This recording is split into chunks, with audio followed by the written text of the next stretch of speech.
أعوذ بالله من الشيطان الرجيم بسم الله الرحمن الرحيم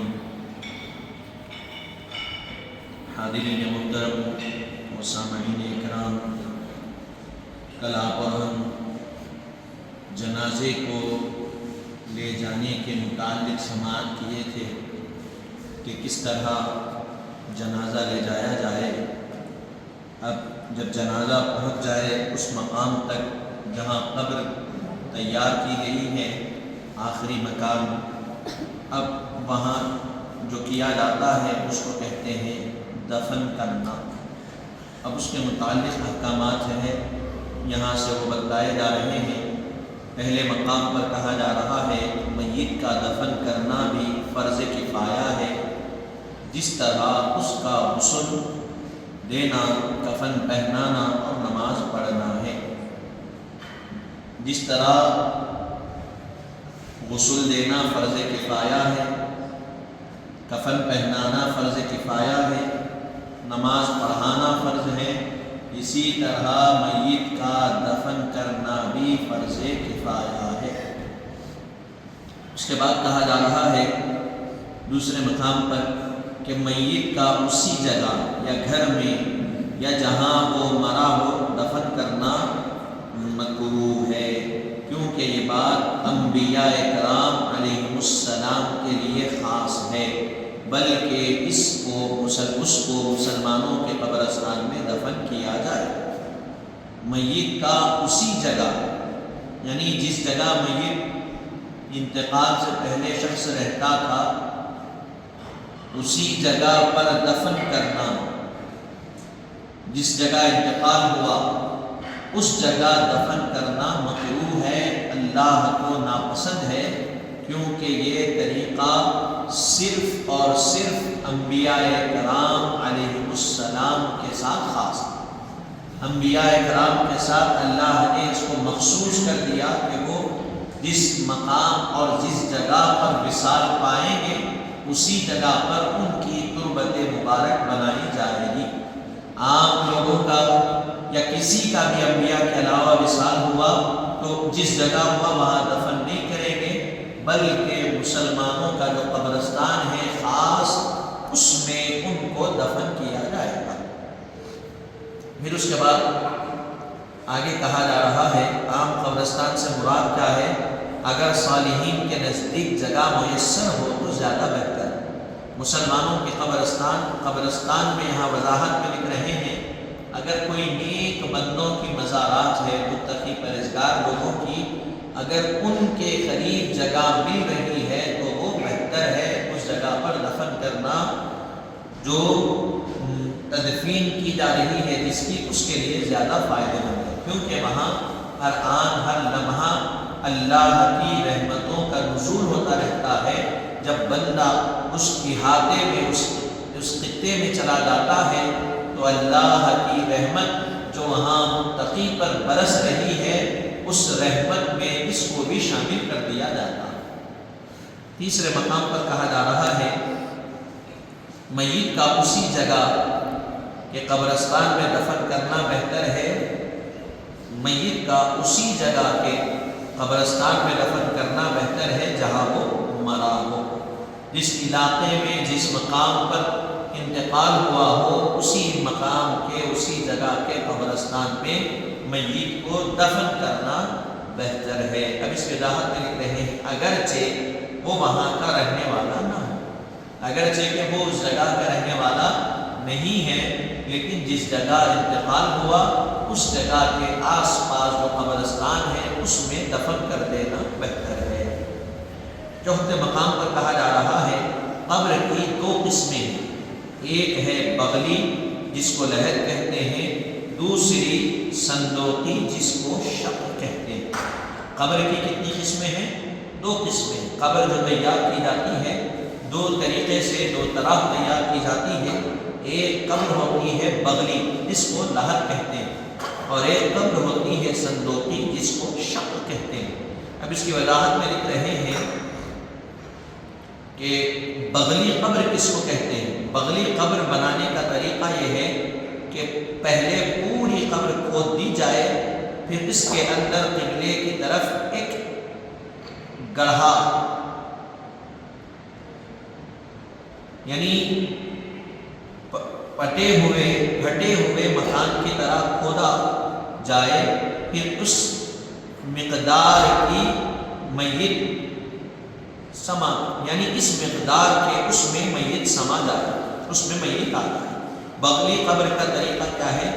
قبر کھودی جائے قبلے کی طرف، قبر میں تو قبر کھودی گئی، قبر کی گہرائی جو ہوتی ہے 5 فٹ 6 فٹ کے قریب، 5 ساڑھے 5 فٹ کے قریب، تو قبر کھودی جائے، جو مٹی اس طرف ہوتی ہے قبلے کی طرف اس طرف، اس میں نیچے کی جانب پہ گڑھا کیا جائے، جگہ بنائی جائے، اور اس میں اتنی جگہ بنائی جائے کہ اس میں میت آ جائے، اس میں میت رکھ کے سائڈ میں پتھر رکھے بند کر دی جائے، پھر یہ گڑھا بند کر دیا جائے۔ تو یہ بغلی طریقہ، آپ اگر مدینہ منورہ جائیں گے، بقیع جنت البقیع کے قبرستان میں جائیں گے، تو اسی انداز میں قبر بنائی جاتی ہے۔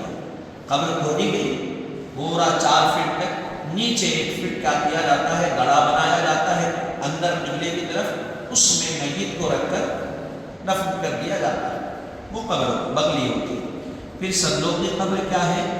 تو صندوقی کا طریقہ یہ ہے کہ پہلے کمر گہری قبر کو، پہلے کم گہری قبر کھودے، پھر اس کے درمیان ایک باریک گڑھا نہر کی طرح اور کھودا جائے جس میں میت سما سکے۔ بغلی قبر کا، صندوقی قبر کا طریقہ کیا ہے؟ پہلے قبر کھودے، ایک گہری کم گہرا ایک گڑھا کھودے قبر، پھر اس کے بعد اس کے بیچ میں نہر جو جاتی ہے اس طرح گہرا گڑھا کیا جائے، گہری قبر کھودی جائے اور اس میں میت کو رکھ سکے، اتنا کھودے، وہ ہے صندوقی قبر۔ ٹھیک ہے، پھر اس کے بعد 5 مقام پر کہہ رہے ہیں قبر بغلی بنانا سنت ہے، اگر کہیں زمین بہت نرم ہو تو بغلی نہ بن سکے تو پھر صندوقی بنانا بھی درست ہے۔ قبر کیا ہے؟ بغلی بنانا سنت ہے، اگر مٹی نرم ہے۔ بغلی قبر بنانے کے لیے محرم کی جو مٹی ہوتی ہے سخت مٹی ہونا پڑتا ہے، آپ گڑھا کھودیں اوپر کا پورا بیٹھ گیا تو کس کو تکلیف؟ جو جسم رکھا جائے گا اس کو تکلیف ہوگی۔ تو کہا گیا اگر مٹی نرم ہے سخت نہیں ہے تو پھر وہاں صندوقی بنانا چاہیے۔ پانی پڑ کے ریگڑ کی مٹی ہے، کیچڑ کی مٹی ہے، نرم مٹی ہے، تو اس میں بغلی نہیں بنائی جا سکتی، تو اس میں صندوقی قبر بنانا چاہیے۔ پھر 6 مقام پر کہا جا رہا ہے قبر کا طول یعنی لمبائی میت کے قد کے موافق ہو اور عرض نصف قد کے برابر ہو، گہرائی بھی کم سے کم میانہ قد آدمی کی نصف قد کے برابر ہونی چاہیے، اور متوسط درجہ یہ ہے کہ سینہ برابر ہو، اس سے زیادہ یعنی قد آدم برابر گہری ہو جائے تو افضل ہے۔ اب جو میت کی قبر ہوگی اس کے بارے میں کہا گیا لمبائی میں جو میت کی کا قد ہے اس کے برابر، اس کے موافق ہونی چاہیے، یعنی بجانب شمال اور جنوب۔ قبر کھودنے کا طریقہ ایسا، قبلے کی طرف منہ ہونا، ادھر سر ہونا، ادھر پیر، لمبائی میں میت کے قد کے برابر کھودے اور چوڑائی میں میت کے نصف آدھے جسم کے برابر کھودے، گہرائی کم سے کم میانہ قد یعنی نصف قد آ جائے، آدمی ٹھہرے تو آدھا آدمی قبر کے اندر چلا جائے، اس سے زیادہ اتنا قبر گہری کھودنا چاہیے۔ اور متوسط درجہ یہ ہے کہ سینہ برابر ہو، سینے کے برابر گہرائی میں کھودی جائے، متوسط یہ ہے، یعنی زیادہ یعنی قد آدم برابر گہری ہو جائے، اور اس سے زیادہ یعنی متوسط سے زیادہ، سینہ برابر سے زیادہ اتنا گہری کھودے کہ پورا آدمی آ جائے، یہ بھی چل سکتا ہے، افضل ہے ایسا۔ پھر اس کے بعد 7 مقام پر کہا جا رہا ہے قبر تیار ہو جائے تو میت کو اس میں قبلے کی طرف سے اتاریں۔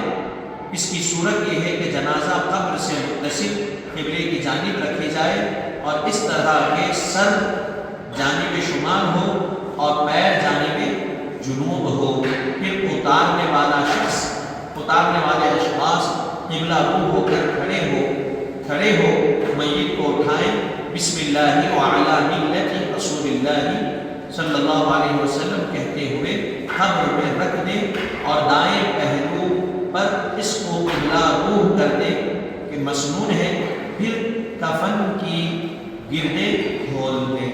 اب یہاں 7ویں مقام پر کہا جا رہا ہے میت کی قبر تیار ہو جائے تو اس کو میت کو قبلے کی طرف سے قبر میں اتارا جائے۔ قبر تیار ہوگی تو یہ قبر تیار ہوگی تو جنازہ ادھر رکھیں گے اور یہاں سے میت کو قبلے کی طرف سے اتاریں گے۔ جو افراد قبر میں ٹھہریں گے وہ بھی اس طرح ٹھہریں گے کہ ان کا سر، ان کا چہرہ قبلے کی طرف ہو۔ میت کو لیں گے، اتاریں گے، ان کا سر میت کا شمال کی طرف ہونا چاہیے اور پیر میت کے جنوب کی طرف ہونا چاہیے۔ مشرق، مغرب، شمال، جنوب۔ شمال مدینہ منورہ کی طرف ہے تو ادھر میت کا سر ہونا چاہیے، جنوب کی طرف پیر، اور جو دفن کرنے والے جو اشخاص ہیں جو قبر میں اترے ہیں مشرق کی طرف ان کی پیٹھ ہو، مغرب کی طرف یعنی قبلے کی طرف ان کا چہرہ ہو، اس طرح وہ اتارے۔ پھر جب اتار رہے ہوں تب بسم اللہ وعلی ملت رسول اللہ صلی اللہ علیہ وسلم کہتے ہوئے قبر میں میت کو رکھ دیں، دائیں پہلو پر اس کو قبلے کی طرف کر دیں، مسنون ہے۔ پھر دفن کرنے کے بعد یہ ہو گیا تو پھر کفن کے جو تاگے بنے گئے تھے کمر میں، پیروں کے پاس، سر کے پاس، ان کو کھول دیں۔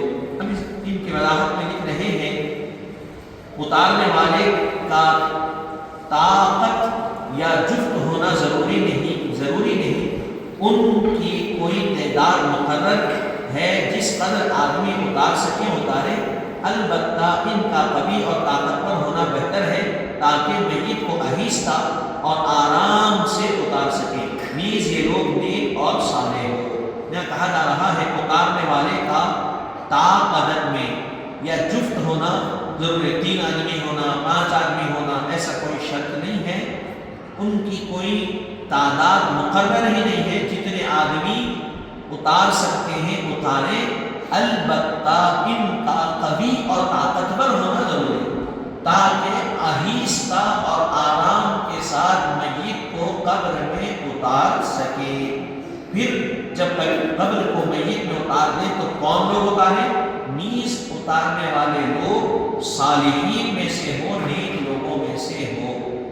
پھر اس کے بعد کہا جا رہا ہے ایسا کہنا، بسم اللہ وعلی ملت رسول اللہ کہنا مستحب ہے، بہتر عمل ہے۔ پھر اس کے بعد زمین پر رکھ دیں، کپڑا یا بوریا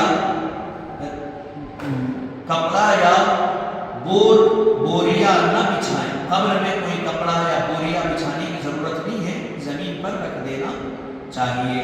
پھر اس کے بعد آگے وضاحت میں اور لکھ رہے ہیں جو کفن کھل جانے کا خوف سے جو تاگا بنا گیا تھا اس تاگے کو کھول دے۔ جو کفن باندھتے وقت کفن نہ کھلے اس لیے کمر پر، پیروں پر، سر پر جو بنا گیا تھا سر کے پاس، اس کو کھول دینا چاہیے۔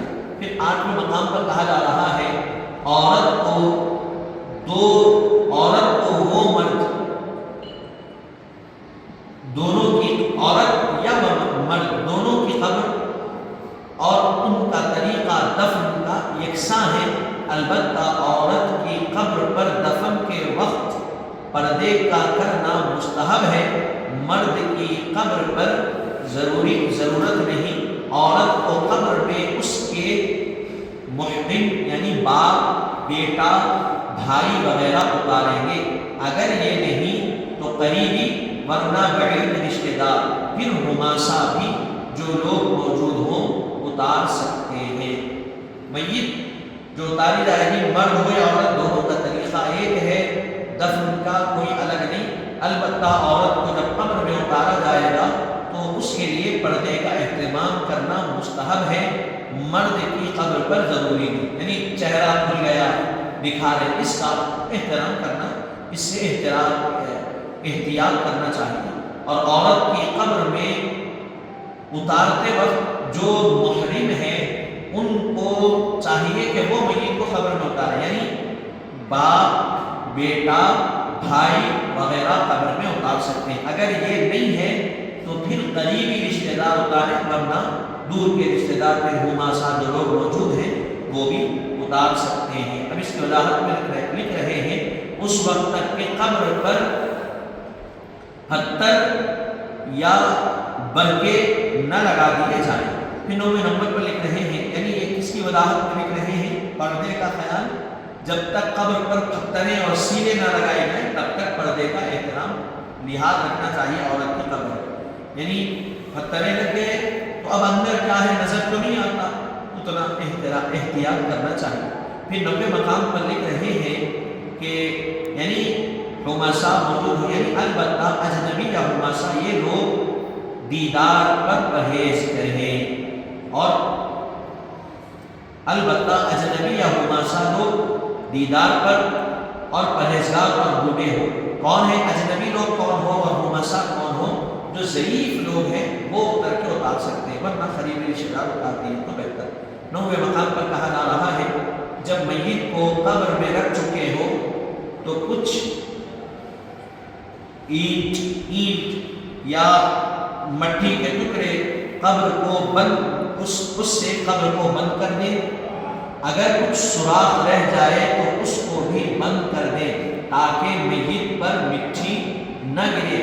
پھر جس قدر مٹی قبر سے نکلی ہو وہ سب قبر پر ڈال دیں، اس سے کم یا زیادہ ڈالنا مکروہ ہے، اور مستحب یہ ہے کہ سرہانے سے ابتدا کریں، اس طرح کہ پہلے ہر آدمی اپنے ہاتھوں سے 3 دفعہ مٹی ڈالے۔ پہلی دفعہ منہا خلقناکم کہیں، دوسری دفعہ ومنہا نعیدکم کہیں، اور تیسری دفعہ ومنہا نخرجکم تارۃ اخری، پھر باقی مٹی ہاتھوں یا کوڑوں کے ذریعے سے بھر دیں۔ اب یہاں کہا جا رہا ہے جب میت کو قبر میں رکھ چکے تو کچی اینٹوں، اس کے بعد میں لکھ رہے ہیں پکی اینٹوں کا لگانا مکروہ، پھر اس کے بعد یا برگوں سے قبر کو بند کریں۔ اب اس کی وضاحت میں لکھ رہے ہیں اینٹ یا برگے رکھنے کی ابتدا مرد کی قبر پر سرہانے سے اور عورت کی قبر پر پائنتی سے کریں۔ جو اینٹیں یا جو پتھرے رکھے جاتے ہیں مرد کی قبر پر سرہانے سے، عورت کی قبر پر 35 سے رکھیں، اور پکی اینٹیں لگانے سے منع فرمایا گیا۔ اگر کچھ یہ لگا دینے کے بعد کچھ سراغ باقی رہ جائے تو اس کو بھی بند کر دیں تاکہ میت پر مٹی نہ گرے۔ پتھرے لگا دیے، سیل لگا دیے، جو بھی لگانا ہے لگا دیے، اس کے بعد اگر کچھ سوراخیں باقی رہی، سان باقی رہے تو اس کو پتھر، چھوٹے چھوٹے پتھرے یا جو بھی آپ رکھ سکتے ہیں رکھ کر اس کو کیا کریں، بند کر دیں تاکہ میت پر مٹی نہ گرنے پائے۔ پھر جس قدر مٹی قبر سے نکالی گئی ہے وہ سب قبر پر کیا کریں، ڈال دیں۔ قبر کھولتے وقت جو مٹی نکلی وہ قبر کے اوپر ڈال دیں، اس سے کم یا زیادہ ڈالنا مکروہ ہے، اللہ کو ناپسند۔ اور مستحب یہ ہے کہ سرہانے سے ابتدا کریں، اس طرح کہ پہلے ہر آدمی اپنے ہاتھوں سے 3 دفعہ مٹی ڈالے۔ مٹی ڈالنے کی ابتدا سرہانے سے کریں قبر میں، اور پہلے طریقہ یہ ہے کہ جو لوگ ہیں وہاں وہ اپنے ہاتھوں سے مٹی ڈالیں۔ پہلی دفعہ منہا خلقناکم پڑھتے ہوئے مٹی ڈالیں۔ اس کی وضاحت کیا ہے، اس کا ترجمہ کیا ہے، ہم تم کو اسی مٹی سے پیدا کیا۔ اللہ تعالیٰ تم کو، اللہ تعالیٰ کہہ رہا ہے منہا خلقناکم، ہم نے تم کو اسی مٹی سے پیدا کیا۔ یہ پڑھتے ہوئے 1 مرتبہ مٹی ڈالیں، پھر تم کو منہا خلقناکم، پھر دوسری مرتبہ کیا کہیں گے، وفیہا نعیدکم، دوسری مرتبہ مٹی ڈالتے ہوئے کہیں گے کہ ہم تم کو اسی مٹی میں واپس کر رہے ہیں، لوٹا رہے ہیں۔ اللہ تم کو اسی مٹی سے پیدا کیا، پھر تم کو اسی مٹی میں لوٹا رہے ہیں۔ پھر تیسری دفعہ کہیں گے وَمِنْهَا نُخْرِجُكُمْ تَارَةً أُخْرَىٰ، اور اسی سے ہم تم کو ایک اور مرتبہ اٹھائیں گے قیامت کے دن. منہا خلقناکم، ہم نے تم کو اسی مٹی سے بنایا. وفیہا نعیدکم، ہم تم کو اسی مٹی میں واپس کر رہے ہیں. ومنہا نخرجکم تارۃ اخری، پھر ایک اور مرتبہ تم کو اسی مٹی سے اٹھایا جائے گا. یہ کہتے ہوئے 3 دفعہ ہاتھوں سے مٹی ڈال دیں. پھر اس کے بعد جتنی مٹی باقی رہ گئی وہ ہاتھوں سے یا جو پھوڑوں سے کھینچی جاتی ہے وہ کھینچ کر ڈال دی جائے، قبر کو بھر دی جائے. 10ویں مقام پر کہا جا رہا ہے مٹی ڈال چکنے کے بعد مستحب ہے کہ قبر پر پانی چھڑکیں اور کچھ دیر قبر کے پاس ٹھہرے رہیں، قرآن شریف درود شریف پڑھیں، میت کو تلقین اور اس کے لیے دعائے خیر کریں. 10ویں مقام پر کہا جا رہا ہے جب مٹی ڈال دیے قبر پر تو مستحب یہ ہے کہ قبر پر پانی ڈالیں. قبر پر مٹی ڈال دینے کے بعد پانی ڈالنا چاہیے. اس کی وضاحت میں لکھ رہے ہیں ممکن ہو تو اس پر ایک سبز ڈالی بھی لگا دیں. ایک سبز یعنی ہری پھول کی جھاڑ کی وہاں اگر ڈالی مل سکتی ہے تو وہ لگا دینا ممکن ہے. اگر لگا سکتے ہیں تو لگا دینا چاہیے. پھر اس کے بعد کہا جا رہا ہے پانی چھڑکیں اور پانی چھڑک دیں، قبر پر پانی چھڑک دیں. اس کی وضاحت میں لکھ رہے ہیں پہلے قبلے کی جانب سے سرہانے سے پاؤں تک، پھر اس طرح دوسری جانب سے 3 مرتبہ پانی ڈالیں. پانی ڈالنے کا طریقہ کیا ہے؟ پہلے قبلے کی جانب سے سرہانے سے پیر تک پانی ڈالیں گے، پھر دوسری طرف ڈالیں گے. 3 دفعہ ایسے ہی قبر پر پانی ڈالا جائے گا. پھر اس کے بعد آگے لکھ رہے ہیں کچھ دیر قبر کے پاس بیٹھیں. اب اس کی وضاحت لکھ رہے ہیں اتنی دیر حضور نے فرمایا کتنی دیر بیٹھنا؟ اتنی دیر جس میں ایک اونٹ ذبح کرے اور اس کا گوشت تقسیم کیا جائے، اتنی دیر قبر کے پاس بیٹھے. اب آپ سوچیں کتنی دیر ہوتی؟ اتنی دیر قبر کے پاس بیٹھنا چاہیے جتنی دیر میں ایک اونٹ ذبح کیا جائے اور اس کا گوشت تقسیم کر دیا جائے. اس کو کتنی دیر لگتی ہے اتنی دیر تو قبر کے پاس بیٹھنا چاہیے. آپ ایک گائے ذبح کیے، بیل ذبح کیے، جو کچھ کرتے آپ عید میں کتنی دیر ہوتی ذبح کرنے میں؟ پورا ذبح کر کے گوشت بانٹنے میں جتنی دیر ہوتی اتنی دیر قبر کے پاس بیٹھنا چاہیے. یہ تو گائے اور بیل آسانی سے ذبح ہو جاتے، اونٹ کتنا آخر ہوتی اس کو آپ کو معلوم. اتنی دیر قبر کے پاس بیٹھنا چاہیے. پھر اس کے بعد کیا کرنا؟ بیٹھ کر قرآن شریف اور درود شریف پڑھنا چاہیے. اس کی وضاحت میں لکھ رہے ہیں دفن کے بعد قبر پر سورہ بقرہ کا اول اور آخر یعنی سرہانے الف لام میم سے مفلحون تک اور پائنتی آمن الرسول سے آخری سورت تک پڑھنا مستحب ہے. اور جو کچھ پڑھ سکے پڑھ کر میت کی روح کو ثواب بخش. قبر کے پاس سرہانے تیر کر الف لام میم پڑھنا اور پائنتی میں کہہ کر آمن الرسول پڑھنا مستحب ہے. اور اس کے علاوہ آپ جو کچھ قرآن کی تلاوت جدھر سے کر سکتے ہیں، جتنا کر سکتے ہیں کر کر میت کے روح کے لیے ایصال ثواب کریں. پھر اس کے بعد میت کو تلقین اور اس کے لیے دعائے خیر کریں. تلقین کیا ہے؟ تلقین کہتے ہیں اس قدر الفاظ کا کافی ہے یا فلان ابن فلان اذکر ما كنت علیہ وقل رضیت باللہ ربا وبالاسلام دینا وبمحمد نبیا.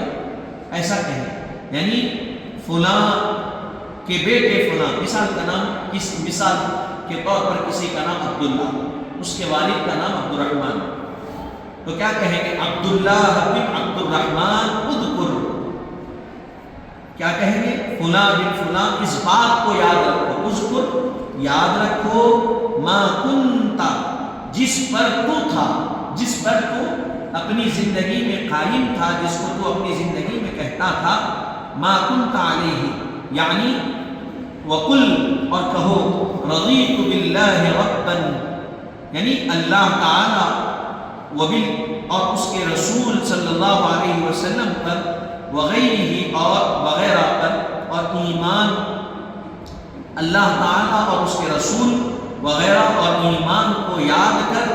اور جب فرشتے یعنی منکر نکیر سوال کرنے آئے تو یوں کہنا کہ میں اس سے راضی ہوا کہ اللہ میرا رب ہے، اسلام میرا دین ہے، اور محمد صلی اللہ علیہ وسلم میرے نبی ہے۔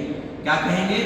دعا کرنا ہے، تلقین کرنا، رضیت باللہ ربا، میں اس بات سے راضی ہوں کہ اللہ میرا رب ہے، وبالاسلام دینا، اور اسلام میرا دین ہے، وبمحمد نبیا، اور محمد عربی صلی اللہ علیہ وسلم میرے نبی ہے، میں اس سے راضی ہوں۔